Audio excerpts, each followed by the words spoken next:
Hello all of you, welcome to Tech P S C. നമ്മൾ ഇന്ന് ഇവിടെ discuss ചെയ്യാൻ പോകുന്നത് റെഫ്രിജറേഷൻ എയർ കണ്ടീഷനിങ് എന്ന് പറയുന്ന സബ്ജക്റ്റിലെ previous P S C questions ആണ്. അപ്പോൾ നമ്മൾ പല പാർട്ടുകളായിട്ടാണ് നമ്മൾ ഈ ഡിസ്കഷൻ കണ്ടക്ട് ചെയ്യുന്നത്. സോ നമുക്ക് സ്റ്റാർട്ട് ചെയ്യാം. ഒന്നാമത്തെ ചോദ്യം, which of the following cycles uses air as the refrigerant air refrigerant ആയിട്ട് യൂസ് ചെയ്യുന്ന സൈക്കിൾസ് ഏതാണ് എന്നാണ് ചോദ്യം. ഒന്നാമത്തേത് ഓപ്ഷൻ എറിക്സൺ സൈക്കിൾ, രണ്ടാമത്തേത് ബെൽ കോൾമാൻ സൈക്കിൾ, മൂന്നാമത്തേത് സ്റ്റിർലിംഗ് സൈക്കിൾ, നാലാമത്തേത് കാർനോട്ട് സൈക്കിൾ. അപ്പോൾ ഈ ഡിസ്കഷൻ നമ്മൾ സ്റ്റാർട്ട് ചെയ്യുന്നതിന് മുന്നേ ഒന്ന് രണ്ട് കാര്യങ്ങൾ ഞാൻ പറയാം. അതായത് മോസ്റ്റ് ഓഫ് ദി ക്വസ്റ്റ്യൻസും നമ്മൾ തിയറി ബേസ്ഡ് ആയിട്ടാണ് നമ്മൾ എന്ത് ചെയ്യുന്നത്, തിയറി സപ്പോർട്ടീവ് ആയിട്ടാണ് നമ്മൾ ചെയ്യുന്നത്. പക്ഷേ ചില ക്വസ്റ്റ്യൻസ് വരുന്ന സമയത്ത് നമുക്ക് ചില വാല്യൂസ് നമ്മൾ കാണാതെ പഠിക്കേണ്ടതായിട്ട് വരും. അതായത് ചില എക്സാമ്പിൾസ് ഒക്കെ വരുന്ന സമയത്ത് ചില പർട്ടിക്കുലർ വാല്യൂ, ഇപ്പോൾ ടെമ്പറേച്ചർ അല്ലെങ്കിൽ പ്രഷർ അല്ലെങ്കിൽ ഏതെങ്കിലും pH വാല്യൂ അങ്ങനെയൊക്കെ വരുന്ന സമയത്ത് ഏതെങ്കിലും വാല്യൂസ് ഒക്കെ ആണെങ്കിൽ നമ്മളത് സ്പെസിഫിക് ആയിട്ട് പഠിക്കേണ്ടി വരും. അല്ലാത്ത ഒരു 90% ക്വസ്റ്റ്യൻസും നമുക്ക് തിയറി സപ്പോർട്ടീവ് ആയിട്ട് നമുക്ക് ഇതിനകത്ത് പഠിക്കാൻ പറ്റും. അപ്പോൾ ഈ ക്വസ്റ്റ്യൻ ഡിസ്കഷൻ നിങ്ങൾ അറ്റൻഡ് ചെയ്യുന്നതിലൂടെ, പഠിക്കുന്നതിലൂടെ നിങ്ങൾക്ക് റെഫ്രിജറേഷൻ എയർ കണ്ടീഷനിങ്ങിലെ പ്രീവിയസ് ക്വസ്റ്റ്യൻസിനെ കുറിച്ചൊരു നല്ലൊരു എക്സ്പോഷർ കിട്ടും. ഇവിടുത്തെ ചോദ്യം ചോദിച്ചിട്ടുള്ളത് എയർ റെഫ്രിജറന്റ് ആയിട്ട് യൂസ് ചെയ്യുന്ന സൈക്കിൾസ് ഏതാണെന്നുള്ളതാണ്. അപ്പോൾ 4 ഓപ്ഷൻ തന്നിട്ടുണ്ട് നമുക്ക്. അപ്പോൾ നമുക്കറിയാം ബെൽ കോൾമാൻ സൈക്കിളാണ് എയർ റെഫ്രിജറേഷൻ സൈക്കിളിൽ യൂസ് ചെയ്യുന്ന സൈക്കിൾ ഏതാണ്? ബെൽ കോൾമാൻ സൈക്കിളാണ്. അപ്പോൾ ഇവിടുത്തെ ഓപ്ഷൻ വന്നിട്ട് ബി ആണ്. അപ്പോൾ എപ്പോഴും ശ്രദ്ധിക്കേണ്ട കാര്യം, ബെൽ കോൾമാൻ സൈക്കിളാണ് നമ്മൾ എയർ റെഫ്രിജറേഷൻ സൈക്കിളിൽ നമ്മൾ യൂസ് ചെയ്യുന്നത്. ബാക്കിയുള്ള ഓപ്ഷൻസും കൂടെ നമുക്കൊന്ന് ഡിസ്കസ് ചെയ്ത് നോക്കാം. എറിക്സൺ സൈക്കിൾ എന്താണ് ഇതിനകത്ത് നിന്ന് നമ്മൾ ഐസൊലേറ്റ് ചെയ്യാൻ കാര്യം എന്ന് വെച്ച് കഴിഞ്ഞാൽ, എറിക്സൺ സൈക്കിൾ എന്ന് പറയുന്നത് എറിക്സൺ എഞ്ചിനെ ബേസ് ചെയ്തിട്ടുള്ള സൈക്കിളാണ് എറിക്സൺ സൈക്കിൾ. അതേപോലെ തന്നെ സ്റ്റിർലിംഗ് ആകുമ്പോഴും സ്റ്റിർലിംഗ് എഞ്ചിനിൽ വർക്ക് ചെയ്യുന്ന സൈക്കിളാണ് സ്റ്റിർലിംഗ് സൈക്കിൾ. അതേപോലെ തന്നെ ഓൾമോസ്റ്റ് എല്ലാ ഹീറ്റ് എഞ്ചിൻസിന്റെയും ഐഡിയൽ ആയിട്ടുള്ള ഒരു സൈക്കിളാണ് ഇത് കാർനോട്ട് സൈക്കിൾ. അപ്പോൾ തന്നിട്ടുള്ള ഓപ്ഷനിൽ നമ്മൾ ഐസൊലേറ്റ് ചെയ്യുന്ന സമയത്ത് ബെൽ കോൾമാൻ സൈക്കിൾ മാത്രമാണ് നമുക്ക് പോസിബിലിറ്റി വരുന്നത്. സോ ബെൽ കോൾമാൻ സൈക്കിളാണ് നമ്മുടെ ആൻസർ വരുന്നത്. Option is B. രണ്ടാമത്തെ question, 1 ton of refrigeration corresponds to.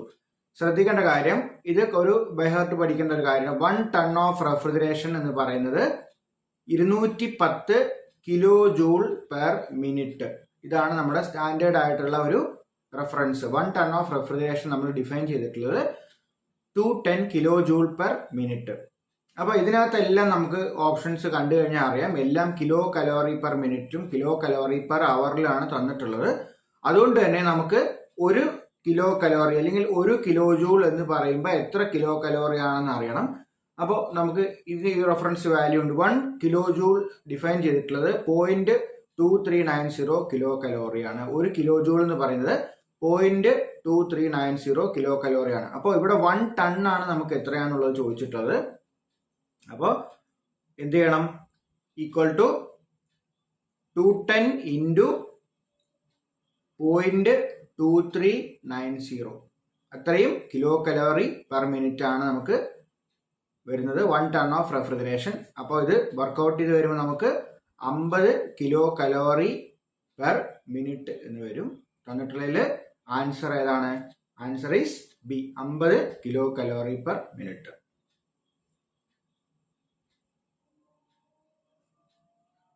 മൂന്നാമത്തെ question, the moisture in a refrigerant is removed by. ഒരു റെഫ്രിജറന്റിലുള്ള മോയ്സ്ചർ റിമൂവ് ചെയ്യുന്നത് എങ്ങനെയാണ് എന്നാണ് ചോദിച്ചിട്ടുള്ളത്. 4 ഓപ്ഷൻ വന്നിട്ടുണ്ട്. Evaporator, safety relief valve, dehumidifier, dryer. അപ്പോൾ സേഫ്റ്റി വാൽവ് എന്തായാലും അല്ല, കാരണം സേഫ്റ്റി പർപ്പസിന് വേണ്ടിയിട്ട് ഉപയോഗിക്കുന്ന ഒരു ഡിവൈസ് ആണ് സേഫ്റ്റി വാൽവ്. ഇവാപ്പറേറ്ററും അല്ല, കാരണം ഇവാപ്പറേറ്റർ മോയ്സ്ചർ റിമൂവലിനാണെങ്കിലും നമ്മൾ മോയ്സ്ചർ റിമൂവ് ചെയ്യുന്നുണ്ടെങ്കിലും റെഫ്രിജറന്റ് ആണ് അവിടെ എന്ത് ചെയ്യുന്നത്, ഇവാപ്പറേറ്ററിൽ പോയി ഹീറ്റ് അബ്സോർബ് ചെയ്ത് ഇവാപ്പറേറ്റ് ചെയ്യുന്ന റെഫ്രിജറന്റ് ആണ്. അപ്പൊ അതുമല്ല. മൂന്നാമത്തെയോ നാലാമത്തെയോ ആണ് ഓപ്ഷൻ ചാൻസ് ഉള്ളത്. കാരണം ഡീഹ്യൂമിഡിഫയർ എന്നുള്ള പേരിൽ തന്നെ നമുക്ക് ഒരു ഡീഹ്യൂമിഡിഫിക്കേഷൻ പ്രോസസ്സ് ഉണ്ട്. അതേപോലെ നാലാമത്തത് ഡ്രയർ ആണ്. അപ്പോൾ ഈ 4 ഓപ്ഷനിൽ ഏതാണെന്നുള്ളതാണ് നമുക്ക് അറിയേണ്ടത്. അപ്പോൾ ഡീഹ്യൂമിഡിഫയറിനെ കാട്ട് കൂടുതൽ മോയ്സ്ചർ റിമൂവ് ചെയ്യാനുള്ള കപ്പാസിറ്റി ഏതാണ്? ഡ്രയർ. അപ്പോൾ ഹൈ ലെവലിലുള്ള റെഫ്രിജറേഷൻ സിസ്റ്റംസിലെല്ലാം ഡ്രയർ യൂസ് ചെയ്തിട്ടാണ് മോയ്സ്ചർ എന്ത് ചെയ്യുന്നത്, കൂടുതലായിട്ട് റിമൂവ് ചെയ്യുന്നത്. അപ്പോൾ എപ്പോഴും ശ്രദ്ധിക്കേണ്ട കാര്യം, ക്വസ്റ്റ്യൻസ് നമ്മൾ ഡിസ്കസ് ചെയ്യുന്ന സമയത്ത് ആൻസറിൽ സിമിലാരിറ്റി ഉണ്ടെങ്കിൽ, ചിലപ്പോൾ കൺഫ്യൂസ് ചെയ്യാനൊക്കെ ആയിട്ട് ആൻസറിൽ സിമിലാരിറ്റി ഉണ്ടെങ്കിലും അതിന് ഏറ്റവും അല്ലെങ്കിൽ മോസ്റ്റ് സൂട്ടബിൾ ആയിട്ടുള്ള ആൻസർ ഏതാണോ ആ ആൻസറാണ് നമ്മൾ എന്ത് ചെയ്യേണ്ടത്, നമ്മൾ സെലക്ട് ചെയ്യേണ്ടത്. ഓക്കെ. അപ്പോൾ ഇതിനകത്ത് ഡീഹ്യൂമിഡിഫയറും ഡ്രയറും 2 ഓപ്ഷൻ തന്നിട്ടുണ്ട്. അതിനകത്ത് മോസ്റ്റ് സൂട്ടബിൾ ആയിട്ടുള്ള ആൻസർ വരുന്നത് ഏതാണ്? 4ാമത്തെ ഓപ്ഷനാണ്. ഓപ്ഷൻ ഈസ് ഡി, ഡ്രയേഴ്സ് ആണ് മോയ്സ്ചർ റിമൂവ് ചെയ്യാനായിട്ട് ഉപയോഗിക്കുന്നത്. 4th question, in vapour compression cycle the condition of refrigerant is high pressure saturated liquid. അപ്പോൾ വേപ്പർ കംപ്രഷൻ സൈക്കിളിനെ കുറിച്ചാണ് പറയുന്നത്. അപ്പോൾ അതിനെ നമ്മൾ മനസ്സിലാക്കുന്നതിന് മുന്നേ നമ്മൾ എന്ത് ചെയ്യണം, നമ്മൾ വേപ്പർ കംപ്രഷൻ സൈക്കിൾ എന്താന്നുള്ളത് നമ്മൾ മനസ്സിലാക്കണം. അപ്പോൾ ഇതിനകത്ത് നമ്മുടെ ടോപ്പ് റൈറ്റ് കോർണറിൽ നമുക്കൊരു വേപ്പർ കംപ്രഷൻ റെഫ്രിജറേഷൻ്റെ ഒരു ബേസിക് ആയിട്ടുള്ള ലേ ഔട്ട് ഇവിടെ കാണിച്ചിട്ടുണ്ട്. അപ്പോൾ അതിനകത്ത് ഇവിടെ ശ്രദ്ധിച്ചു കഴിഞ്ഞാൽ മനസ്സിലാവും, എക്സ്പാൻഷൻ വാൽവ്, അതുപോലെ തന്നെ കണ്ടൻസർ, കംപ്രസർ, അതേപോലെ ഇവാപ്പറേറ്റർ. അപ്പോൾ കംപ്രസറിൽ നിന്ന് ഹൈ പ്രഷർ വേപ്പർ നേരെ കണ്ടൻസറിലേക്ക് വരുന്നു. കണ്ടൻസറിൽ നിന്ന് അത് latent heat of condensation reject ചെയ്യുന്നു, പുറത്തേക്ക് വീണ്ടും അത് എന്തായിട്ട് മാറുന്നു, ലിക്വിഡ് ആയിട്ട് മാറുന്നു. So it is high pressure liquid that is directly going in to expansion valve. Expansion വാൽവിൽ എന്താ സംഭവിക്കുന്നത്?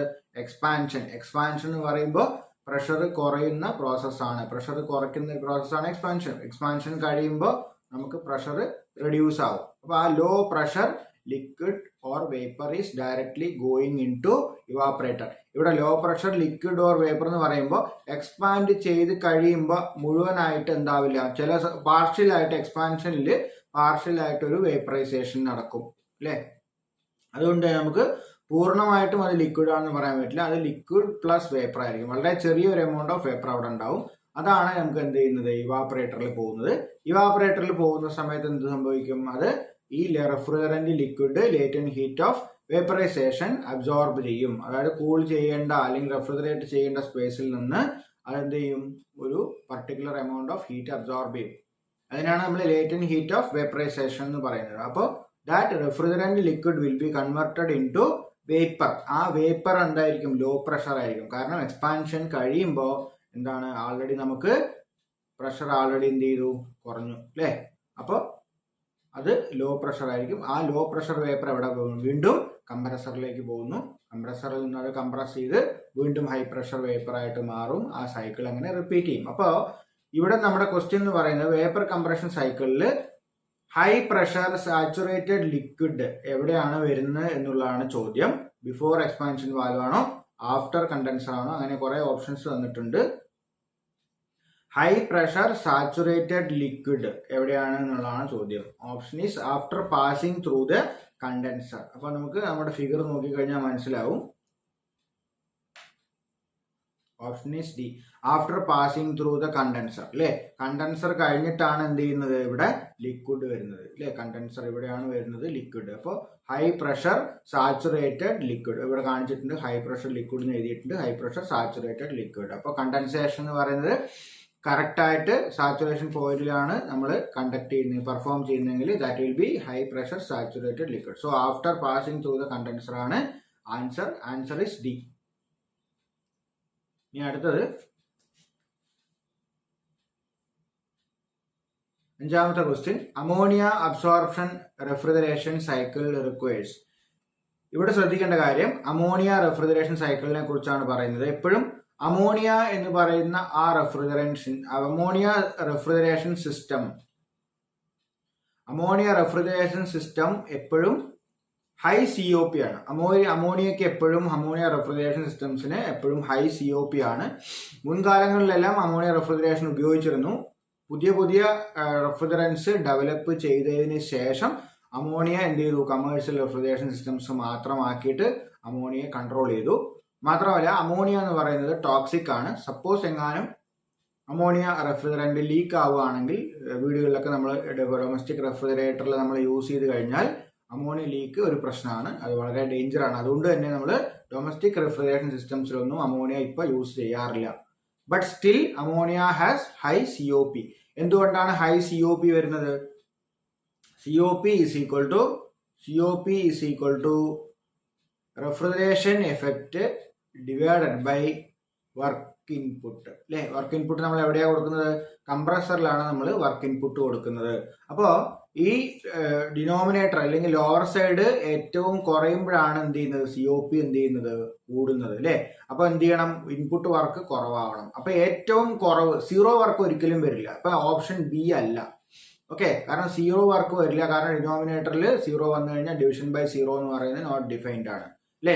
മാക്സിമം വർക്ക് ഇൻപുട്ടും വരില്ല. കാരണം എന്താ? മാക്സിമം വർക്ക് ഇവിടെ മാക്സിമം ആയി, ഡിനോമിനേറ്റർ മാക്സിമം ആയി കഴിഞ്ഞാൽ ഇവിടെ എന്ത് ചെയ്യും? മിനിമം ആവും. ആ മിനിമം ഒരിക്കലും COP മാക്സിമം ആണ് നമുക്ക് വരേണ്ടത്. അപ്പൊ എന്താണ് പിന്നുള്ള ഓപ്ഷൻ?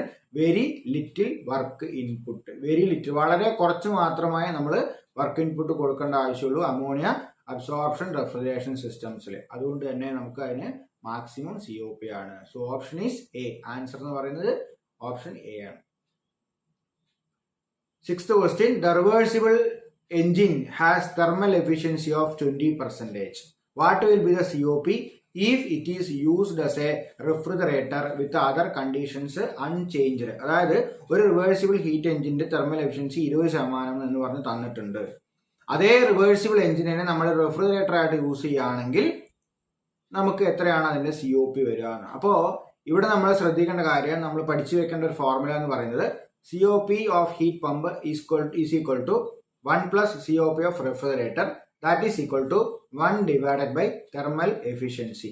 അപ്പോൾ ഇവിടെ എഫിഷ്യൻസി എത്രയാണ്? 20% എന്ന് പറഞ്ഞ് തന്നിട്ടുണ്ട്. അതായത് നമുക്ക് റെഫ്രിജറേറ്ററിന്റെ COP ആണ് കണ്ടുപിടിക്കാൻ പറഞ്ഞിട്ടുള്ളത്. അപ്പൊ എന്ത് ചെയ്യുക?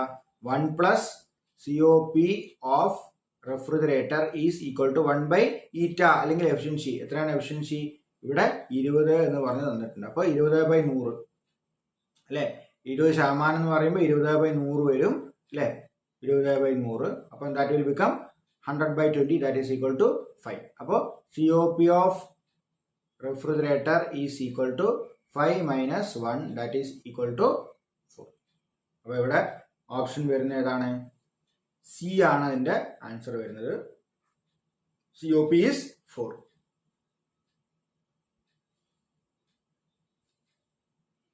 ഇനി 7ാമത്തെ question. The wet bulb depression decreases as. എന്താണ് വെറ്റ് ബൾബ് ഡിപ്രഷൻ എന്നുള്ളത് നമ്മൾ ആദ്യം അറിയണം. വെറ്റ് ബൾബ് ഡിപ്രഷൻ എന്ന് പറയുന്നത് എന്താണ്?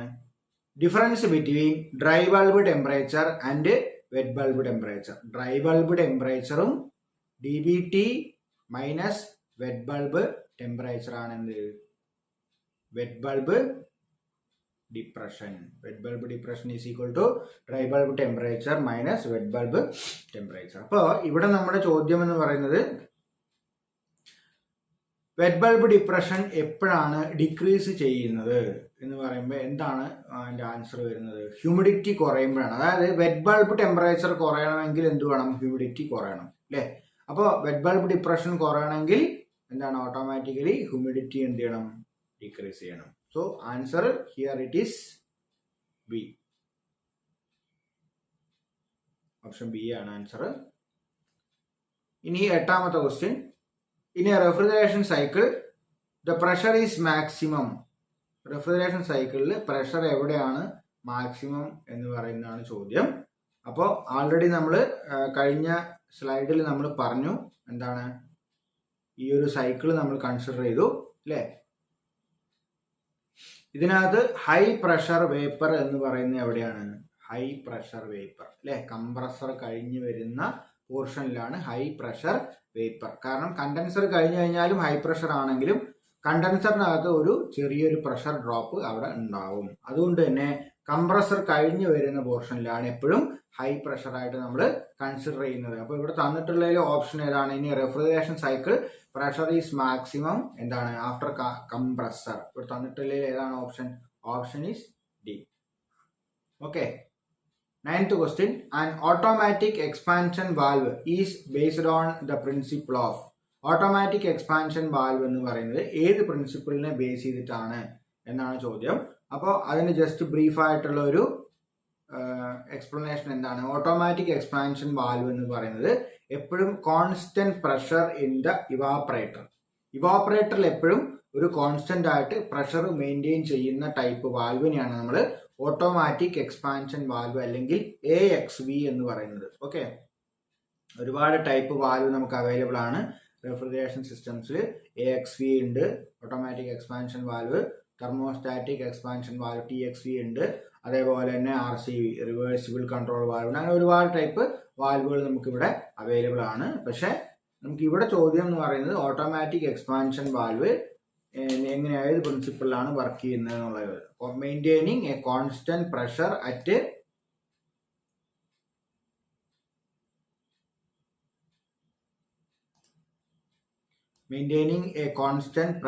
At the evaporator. അതാണ് നമ്മുടെ ആൻസർ ആയിട്ട് വരുന്നത്.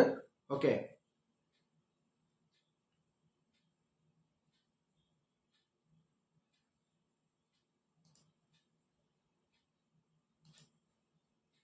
ഇനി so here answer is B. 9ാമത്തെ ക്വസ്റ്റ്യൻ്റെ answer maintaining a constant pressure in the evaporator. 10th question, window AC for cooling mode can be easily converted to heating mode by installing.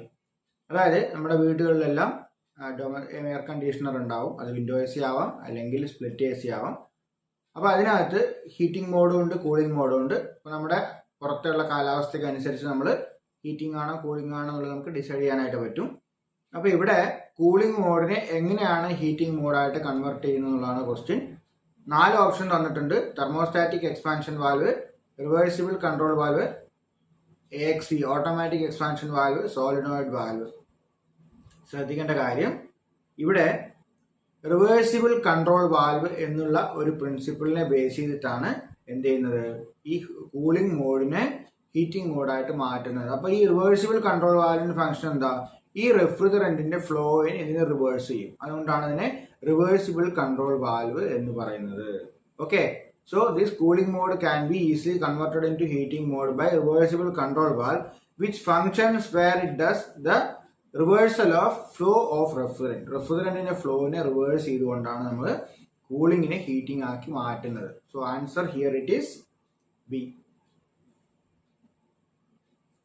Okay,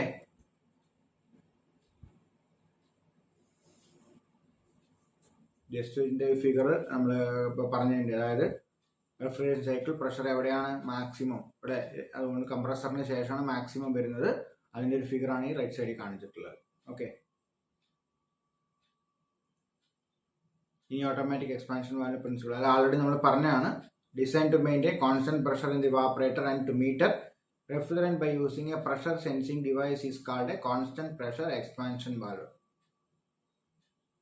11th question, the approach of a cooling tower is defined as, അതായത് cooling ടവറിന്റെ approach എന്ന് പറഞ്ഞാൽ എന്താണ്? അതാണ് question. 4 option തന്നിട്ടുണ്ട്. അപ്പോൾ cooling ടവറിന്റെ approach എന്താണ് എന്നുള്ളത് നമ്മൾ ആദ്യം എന്ത് ചെയ്യണം? നമ്മൾ ആദ്യം ഡിഫൈൻ ചെയ്യണം. Approach is the temperature of water leaving the cooling tower minus the ambient wet bulb temperature. പുറത്തുള്ള ambient wet bulb ടെമ്പറേച്ചറിനെ എന്ത് ചെയ്യുക? ഏതിൽ നിന്ന് മൈനസ് ചെയ്യണം?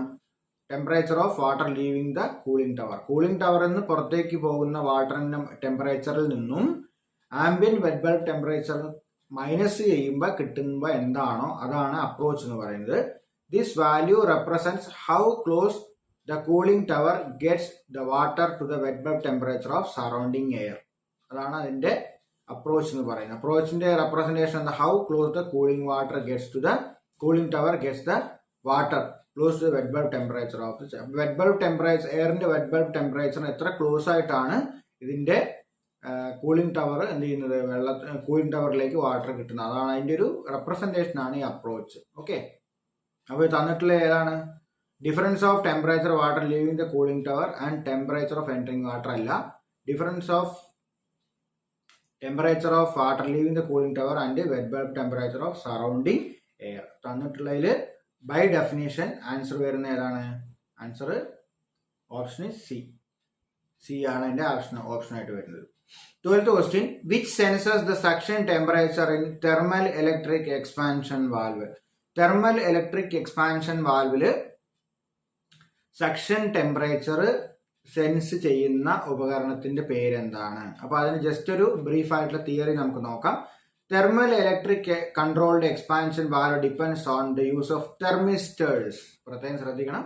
Thermal electric controlled expansion valve അല്ലെങ്കിൽ thermal electric expansion valve depends on use of thermistors directly exposed to refrigerant in the suction line to control the expansion valve needle opening. ഓക്കെ, റെഫ്രിജറന്റിന്റെ suction ലൈനിലാണ് ഇത് പിടിപ്പിച്ചിരിക്കുന്നത്. എന്തിനാണ്? Directly expose to refrigerant suction line to control the expansion valve needle opening. Expansion valve needle open ചെയ്ത് എത്രത്തോളം liquid ഇവാപ്പറേറ്ററിലേക്ക് വരണം എന്നുള്ള തീരുമാനിക്കുന്ന ഒരു ഡിവൈസ് ആണ് thermal electric control expansion valve. Okay, the resistance to electrical flow in thermistor changes with the temperature. ഓക്കെ, അതായത് തെർമിസ്റ്ററിന്റെ resistance to electrical flow in thermistor changes with temperature. Temperature മാറുന്നതനുസരിച്ച് തെർമിസ്റ്ററിന്റെ റെസിസ്റ്റൻസിനും മാറ്റം വരും. The increase in temperature reduces resistance. അപ്പൊ temperature കൂടുന്ന സമയത്ത് ഈ തെർമിസ്റ്ററിന്റെ റെസിസ്റ്റൻസ് എന്ത് ചെയ്യും? കുറയും. അതിനനുസരിച്ച് വാൽവ് ഓപ്പണിംഗ് കൺട്രോൾ ആവും. ഓക്കെ, അപ്പോൾ ഇവിടെ നമ്മുടെ ചോദ്യം എന്താണ്? Thermal electric controlled expansion valve എന്തിനെ ഡിപ്പെൻഡ് ചെയ്തിട്ടാണ്? അതിന്റെ ടെമ്പറേച്ചർ, സക്ഷൻ ടെമ്പറേച്ചർ എങ്ങനെയാണ് സെൻസ് ചെയ്യുന്നത് എന്നാണ് ഇവിടെ ഓപ്ഷൻ വരുന്നത്. ഓപ്ഷൻ ഈസ് ഡി, തെർമിസ്റ്റർ ആണ് അതിന്റെ ഓപ്ഷൻ വരുന്നത്. ഈ 13ാമത്തെ question, the difference between dry bulb temperature and wet bulb temperature is called. അപ്പൊ ഓൾറെഡി നമ്മൾ ജസ്റ്റ് 2-3 സ്ലൈഡിന് മുന്നേ നമ്മൾ ഡിസ്കസ് ചെയ്താണ്. വെറ്റ് ബൾബ് ഡിപ്രഷനെയാണ് നമ്മൾ difference between dry bulb temperature minus wet bulb temperature is dry bulb depression. Okay, അപ്പോൾ ഇവിടെ തന്നിട്ടുള്ള ഡ്യൂ പോയിന്റ് ഡിപ്രഷൻ ഉണ്ട്, wet bulb depression, dry bulb depression, humidity. ആ ഓപ്ഷൻ ഏതാണ്? Option is B. ഇനി 14ാമത്തെ question, A law side float valve maintains the level of refrigerant in. അതായത് low side float valve ഏതിലാണ് നമുക്ക് റെഫ്രിജറന്റിന്റെ ലെവൽ മെയിൻറ്റെയിൻ ചെയ്യുന്നത് എന്നുള്ളതാണ്. അപ്പൊ ലോ സൈഡ് ഫ്ലോട്ട് വാൽവിന്റെ ഫങ്ഷനിങ് അല്ലെങ്കിൽ ലോ സൈഡ് ഫ്ലോട്ട് വാൽവ് എങ്ങനെയാണ് വർക്ക് ചെയ്യുന്നത് എന്നുള്ളത് നമുക്ക് എന്താ ചെയ്യാം? ആദ്യം ഒന്ന് മനസ്സിലാക്കാം. ഇതിനകത്ത്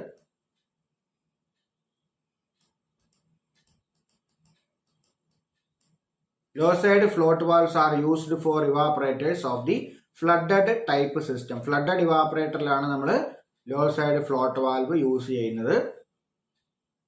okay,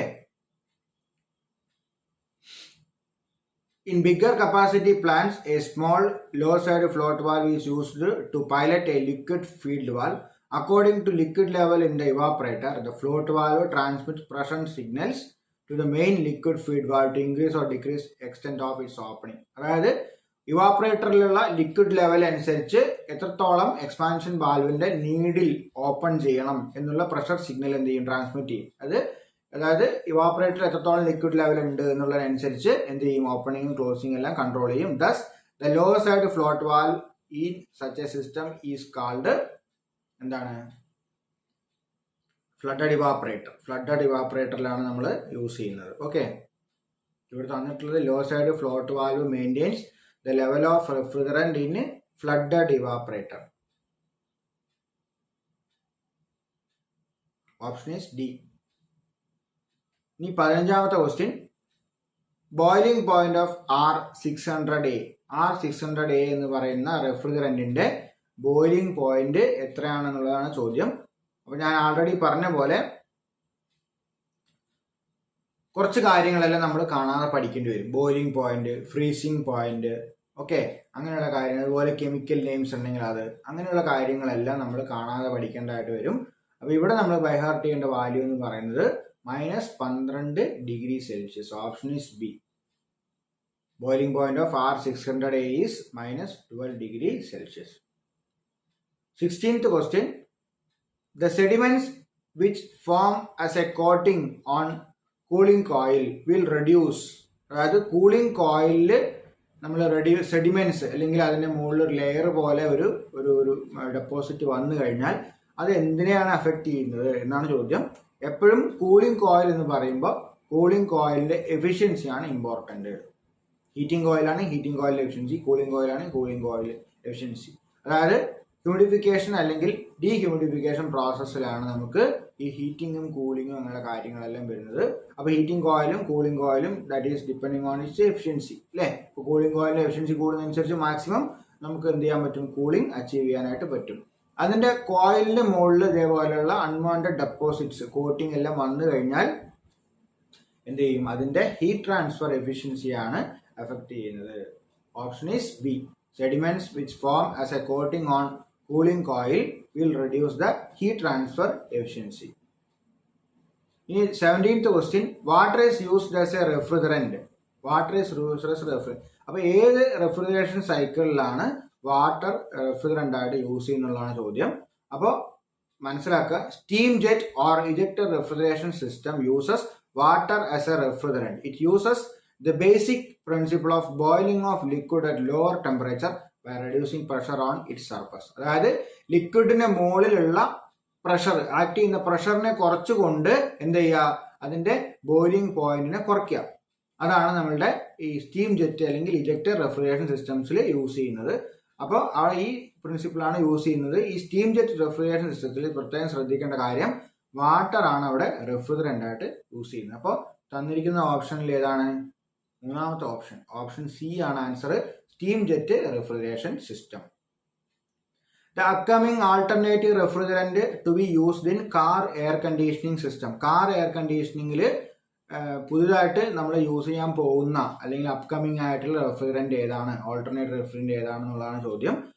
HF1234YF is a new low global warming potential or GWP refrigerant developed for automotive air conditioning system to replace HFC 134A, which is being phased out in European Union due to high global warming potential. Global warming potential എന്ന് പറയുമ്പോൾ എപ്പോഴും എൻവയോൺമെന്റിൽ ഏറ്റവും കൂടുതൽ പ്രശ്നം ഉണ്ടാക്കുന്ന ഒരു ഫിനോമിനയാണ്.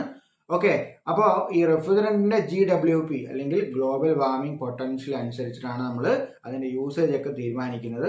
അങ്ങനെ നോക്കുന്ന സമയത്ത് R1234YF എന്ന് പറയുന്ന ഒരു പുതിയതായിട്ട് ഡെവലപ്പ് ചെയ്തിട്ടുള്ള ഒരു റെഫ്രിജറന്റ് ആണ് നമ്മൾ ഇനി വരാൻ പോകുന്ന കാറുകളിലെല്ലാം യൂസ് ചെയ്യാൻ പോകുന്നത്. So option is C. 19th question, comfort cooling ducts are commonly fabricated out of. Comfort cooling duct R commonly fabricated out of. എപ്പോഴും നമ്മൾ വലിയ വലിയ ഷോപ്പിംഗ് മാളുകളിൽ, ഷോപ്പിംഗ് സെന്റേഴ്സിൽ ഒക്കെ പോയി കഴിഞ്ഞാൽ അത് സെൻട്രലൈസ്ഡ് AC ആയിരിക്കും. അപ്പോൾ അവിടെയെല്ലാം നമുക്ക് കൂളിംഗ് എയർ കിട്ടുന്നത് AC ഡക്ട് വെച്ചിട്ടായിരിക്കും നമുക്ക് കോൾഡ് എയർ സപ്ലൈ ചെയ്യുന്നത്. അപ്പോൾ അങ്ങനെയുള്ള കംഫർട്ട് കൂളിംഗ് ഡക്റ്റുകളിൽ അത് ഫാബ്രിക്കേറ്റ് ചെയ്യുന്നത് അല്ലെങ്കിൽ ഈ ഡക്റ്റ് എല്ലാം ഫാബ്രിക്കേറ്റ് ചെയ്യുന്നത് ഏത് വെച്ചിട്ടാണെന്നുള്ളതാണ് ചോദ്യം. ഒന്നാമത്തെ ഓപ്ഷൻ ഗാൽവനൈസ്ഡ് അയൺ, രണ്ടാമത്തെ ഓപ്ഷൻ അലൂമിനിയം, മൂന്നാമത്തെ ഓപ്ഷൻ FRP, നാലാമത്തെ option all of these. Okay, GI എന്ന് പറയുമ്പോൾ ഗാൽവനൈസ്ഡ് അയൺ, നമ്മളറിയാം PVC നമ്മളെ പ്ലംബിങ്ങിലെല്ലാം ഉപയോഗിക്കുന്ന പൈപ്പിനെയാണ് ഗാൽവനൈസ്ഡ് അയൺ എന്ന് പറയുന്നത്. അലൂമിനിയം നിങ്ങൾക്കറിയാം.